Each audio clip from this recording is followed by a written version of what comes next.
শিল্পী মেহের আফরোজ শাওন অনেকের মতে কাঠের চশমা চোখে দিয়ে উস্কানিমূলক সমালোচনা শুরু করেছেন তিনি। নেটিজেনদের মন্তব্য, আওয়ামী প্রেমে মশগুল থেকে ২৪শে গণহত্যা চালানো এই দলের বাইরে প্রায় সব রাজনৈতিক দলের বিরুদ্ধেই কুৎসা রটিয়ে যাচ্ছেন তিনি। সম্প্রতি নিজের ফেসবুকে একাধিক পোস্ট দিয়েছেন এই অভিনেত্রী।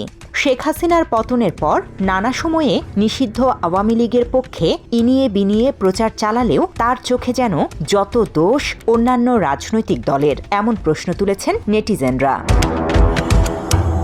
শাওন সম্প্রতি তার ছোট ছেলে নিনিত হুমায়ুনের ও-লেভেল পরীক্ষা নিয়ে একটি পোস্ট দিয়েছেন ফেসবুকে।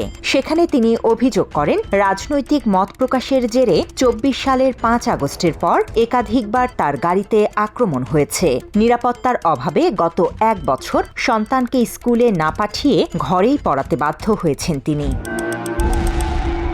শুধু তাই নয়, জামালপুরে তার পৈতৃক বাড়িতে ছাত্র জনতার প্রতিবাদের ঘটনায়ও ক্ষোভ উগরে দেন শাওন। ওই সময়ের বর্ণনায় তাদের বাড়িতে যাওয়া প্রসঙ্গে মতিয়া চৌধুরী, তোফায়েল আহমেদ, জিল্লুর রহমানের নাম উল্লেখ করেন তিনি। বিষয়টি নিয়ে সাধারণ মানুষ বলছে, শাওন আগেও ফ্যাসিস্ট আওয়ামী লীগের পক্ষে সাফাই গেয়েছে, এখনও তাই করছে। মূলত আওয়ামী লীগের আগে থেকেই দালাল, ও তো মানে আওয়ামী লীগের একটা পদেও সম্ভবত আছে আর কি। অভিনেত্রী শাওন যে উনি বিগত স্বৈরাচার সরকারের আমল থেকে ওই সরকারের বিভিন্ন আলোচনা করছে, ওই সরকারের পক্ষ নিচ্ছে এবং বর্তমান সরকারের বিভিন্ন সমালোচনা করছে। এছাড়া অনেকের মতে জুলাই আন্দোলনে পরোক্ষভাবে আওয়ামী লীগ সরকারের পক্ষ নিয়ে নিজের জায়গা হারিয়েছেন শাওন। বিগত সময়ে স্বৈরাচারের পক্ষে থাকা, জুলাই আন্দোলনে একভাবে ছাত্র জনতার বিরুদ্ধে যাওয়া এবং হাসিনা পালানোর পরও একজন খুনির দাবেদারি করা, এসব কারণে সাধারণ মানুষ ক্ষুব্ধ শাওনের ওপর।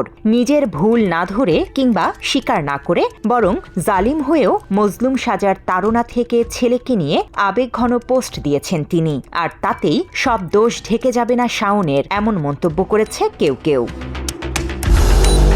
শাওনের সমালোচনা কেবল ব্যক্তিগত নিরাপত্তাতেই সীমাবদ্ধ থাকেনি। দেশের বর্তমান স্বাস্থ্য পরিস্থিতি এবং হামের প্রকোপ বোঝাতে একটি তথ্যবহুল পোস্ট দিয়েছেন এই অভিনেত্রী। তার ওই পোস্টে তিনি শেয়ার করেছেন প্রতিবন্ধী শিশুকে সহায়তা করে প্রধানমন্ত্রী তারেক রহমানের দেয়া একটি ভিডিও। এতে করে অনেকেই বলছে, হাম নিয়ে সরকারের নির্লিপ্ততা বোঝাতেই প্রধানমন্ত্রীর ভিডিও উদ্দেশ্য প্রণোদিতভাবে পোস্টে শেয়ার করেছেন শাওন।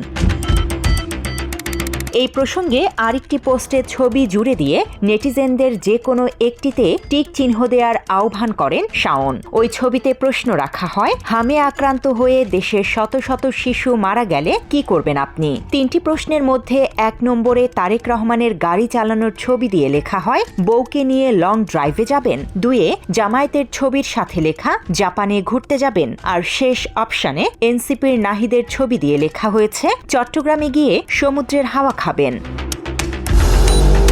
নিজের গাড়ি চালিয়ে গন্তব্যে পৌঁছে সম্প্রতি প্রশংসিত হয়েছেন প্রধানমন্ত্রী তারেক রহমান। বিষয়টি নিয়েও কটাক্ষ করে ফেসবুকে পোস্ট দিয়েছেন শাওন। তিনি লেখেন, একজন রাষ্ট্রীয় গুরুত্বপূর্ণ ব্যক্তির কাপল ভ্লগ ধরনের গাড়ি চালানোর একটি ভিডিও গত ২ দিন ধরে সামাজিক মাধ্যমে ভাইরাল হয়েছে।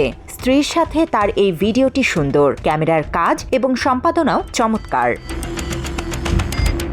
নিজের কৌতূহল নিয়ে শাওন প্রশ্ন করেন, গাড়ির পেছনের সিটে বসা চিত্রগ্রাহকটি কে ছিলেন? তিনি কি ভিডিও করার আগে অনুমতি নিয়েছিলেন, নাকি এই কাপল ভ্লগ শুটের জন্যই তাকে নিয়োগ দেওয়া হয়েছিল? অর্থাৎ ইচ্ছা করেই তারেক রহমান গাড়ি চালানোর ভিডিও ছেড়েছেন ফেসবুকে, এমন দাবি শাওনের। একইভাবে বিশ্ব মুক্ত গণমাধ্যম দিবসে সামাজিক যোগাযোগ মাধ্যমে একটি পোস্টে মেহের আফরোজ শাওন তুলে ধরেন বিগত এবং বর্তমান সময়ের সংবাদ শিরোনামের পার্থক্য। সেখানে তিনি পরোক্ষভাবে বোঝাতে চেয়েছেন, ২ বছর আগে সংবাদ ছিল মেগা প্রজেক্টের উন্নয়ন, আর এখন তা সীমাবদ্ধ হয়ে পড়েছে ব্যক্তিগত প্রচারণায়।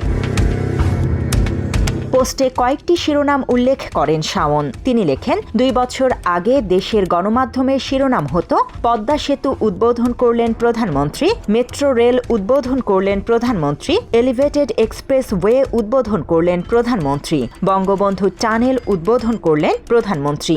আর এখন শিরোনাম হয় ছাতা হাতে সহধর্মিণীকে নিয়ে যাচ্ছেন স্বয়ং প্রধানমন্ত্রী, বাসা থেকে পায়ে হেঁটে অফিস গেলেন প্রধানমন্ত্রী, হেঁটেই দলের কার্যালয়ে গেলেন প্রধানমন্ত্রী, বাবাকে টিস্যু বাড়িয়ে দিলেন কন্যা, প্রধানমন্ত্রীর আদরের বিড়াল জেবু যেভাবে লন্ডন থেকে বাংলাদেশে এলো।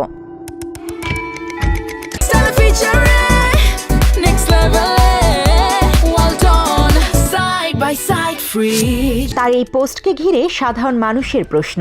কৌশলে হাসিনার প্রশংসা করে বর্তমান সরকারের সমালোচনা করছেন শাওন। যৌক্তিক সমালোচনা করলে হাসিনার করা উন্নয়ন কাজের আড়ালে লুটপাটের যে মহাযজ্ঞ চলেছে সেসব নিয়েও বলা উচিত, এমন মন্তব্য নেটিজেনদের। সব মিলিয়ে তার সমালোচনাকে নিষিদ্ধ আওয়ামী লীগের দালালিরই একটি অংশ মনে করছে মানুষ। এদিকে বিতর্কের পালে হাওয়া লেগেছে সাংবাদিক মুন্নী সাহার সাম্প্রতিক বক্তব্যেও। বাংলাদেশ জার্নালিজম কনফারেন্সে ক্ষোভ প্রকাশ করে মুন্নী সাহা বলেন, আগে নামের আগে সাহসী শব্দ যোগ হলেও এখন তার গায়ে লেগেছে দোসর তকমা। আমার নামের আগে অনেক রকমের বিশেষণ হতো, সাহসী সাংবাদিক ইত্যাদি নানান কিছু। নতুন একটি ট্যাগ পেয়েছি, সেটি হলো দোসর সাংবাদিক। মুন্নী সাহার এই অভিযোগের কড়া জবাব দিয়েছেন অনলাইন অ্যাক্টিভিস্ট ফাহাম আব্দুস সালাম। তিনি সামাজিক মাধ্যমে লিখেছেন, মুন্নী সাহা কোনো সাধারণ রাজনৈতিক দলের নয়, বরং একটি খুনি রেজিমের পক্ষ নিয়েছিলেন। মুন্নির দুর্নীতির প্রসঙ্গ টেনে ফাহাম বলেন, বেঁচে আছেন এটা সৃষ্টিকর্তার উপহার। মুন্নির ব্যাংক অ্যাকাউন্টে পাওয়া কোটি কোটি টাকা গরিব মানুষের উপকারে আসা উচিত বলেও মন্তব্য করেন ফাহাম। শাওন বা মুন্নী সাহাদের এমন অবস্থানে নেটিজেনদের মধ্যে দেখা যাচ্ছে তীব্র প্রতিক্রিয়া। সমালোচকদের দাবি, রাজনৈতিক আদর্শের অন্ধত্বের কারণে তারা বিগত শাসনের ত্রুটিগুলো যেমন দেখতে পাচ্ছে না, তেমনি বর্তমানের পরিবর্তনের ভাষাও বুঝতে পারছে না। এত দেশপ্রেম থাকলে আওয়ামী প্রেম ভুলে ক্ষমা প্রার্থনা করা উচিত তাদের। এমন মন্তব্যের পাশাপাশি তাদের বিরুদ্ধে আইনগত ব্যবস্থা নেয়ার দাবি ছাত্র জনতার। বিচার চাই বাংলার জনগণ। মুন্নী সাহার মতো আরও যারা আছে আওয়ামী লীগের দোসর, তারপরে এই দেশ বিরোধী যারা 24-এর আন্দোলনে যারা বিরোধিতা করছে সকলেরই সঠিক বিচার চাই। বর্তমান সরকারের উচিত এই অভিনেত্রীকে শাস্তির আওতায় আনা এবং এই বিষয়গুলোকে মনিটরিং করা। তাদের মধ্যে অন্যতম আওয়ামী লীগের একজন দোসর হচ্ছে শাওন, ঠিক আছে? তাকে অবশ্যই বিচারের আওতায় আনা উচিত। বাংলা এডিশন, ঢাকা।